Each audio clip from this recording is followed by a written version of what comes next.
Channel को subscribe करना ना भूलें और हमारे ताज़ा वीडियो सबसे पहले देखने के लिए बेल आइकन को दबाएं। अरे हम तो हाई पढ़ल ससुर जी, अरे हम तो हाई पढ़ल ससुर जी, मांगीला जहिया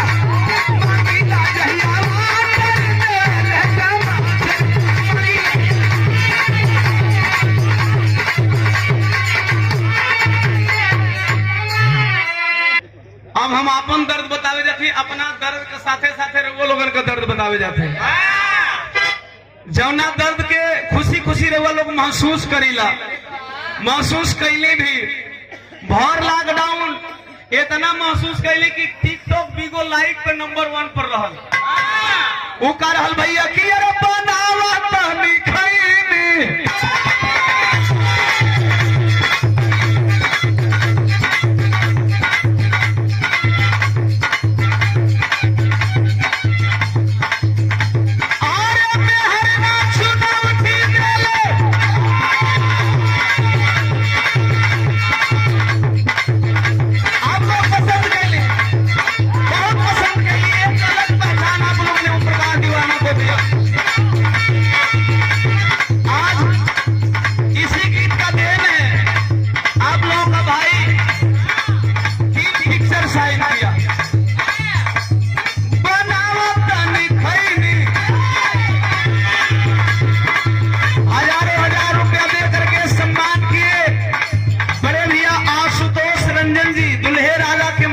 आपके द्वारा चरणों में और पूरी पार्टी को सम्मान किए 50-50 रुपया से चरणों में कोट कोट सन्मान उपस्थित जन समूह के सादर जय भीम नमो बुद्धाय।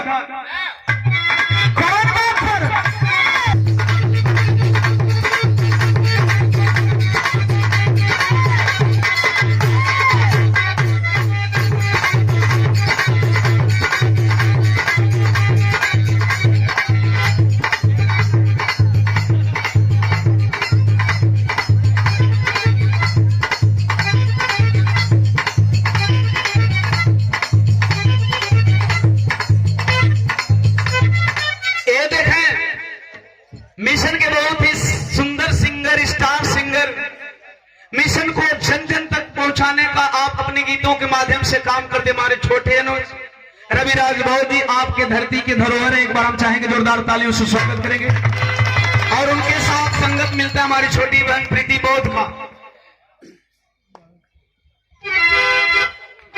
और हमारे छोटे भाई आपके टीम के एक सक्रिय मेंबर हैं और बहुत सुंदर गायक भी हेमंत सरगम जी, और श्वेता बौद्ध और संजीव प्रसाद बौद्ध जी गीत सुहाने भी कहे। और प्रीति कहते हैं कि भैया हमारा फेवरेट सॉन्ग है।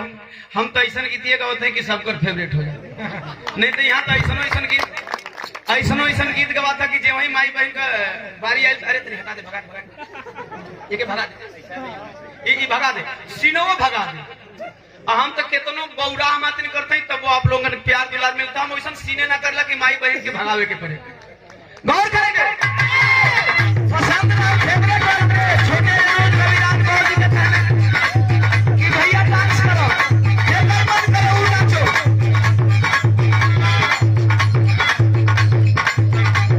हम गाली अरे बनावो तनी खैनी, अरे बनावो तनी खैनी,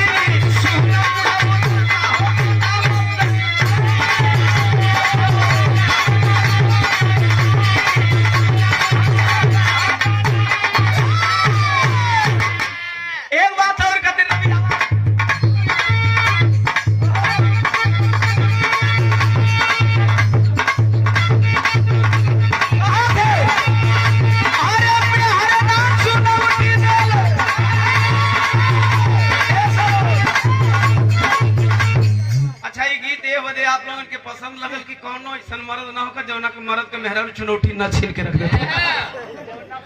ये गृह मंत्रालय बड़ा पावरफुल होला भैया। ये गृह मंत्रालय जे गृह मंत्रालय में बच गए वो, हाँ होम मिनिस्टर, हाँ वो होम मिनिस्ट्री, होम मिनिस्टर और मिनिस्ट्री में फर्क बा। प्रीति बौद्ध छोटी बहन के बड़े भाई हमारे भाई साहब, विपुल कुमार 50 रुपया, सुंदर पुष्पहार, सुभाषिस जय भीम, गौर करेंगे हाँ पहली अरे मेहरा चुनौती दे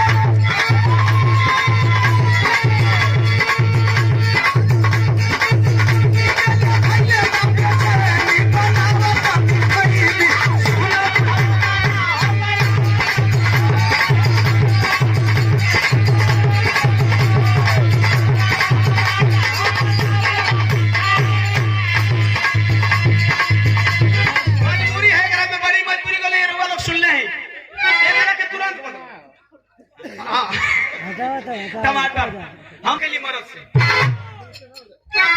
हिलाने क्या लगता हम कर लेते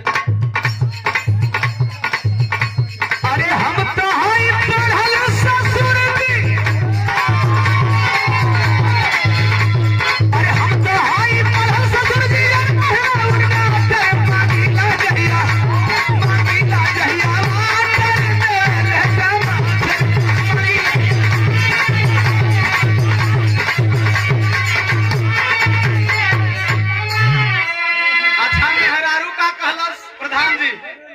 मेहरारू कहती है थोड़ा पढ़ के इंग्लिश बोले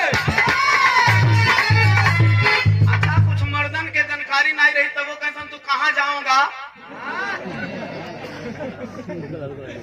वो अगर 2-4 महीना बम्बई रह के आ गए ससुरा तो कहीं तू कहाँ जाओगे है ना मैं खाना खाऊंगी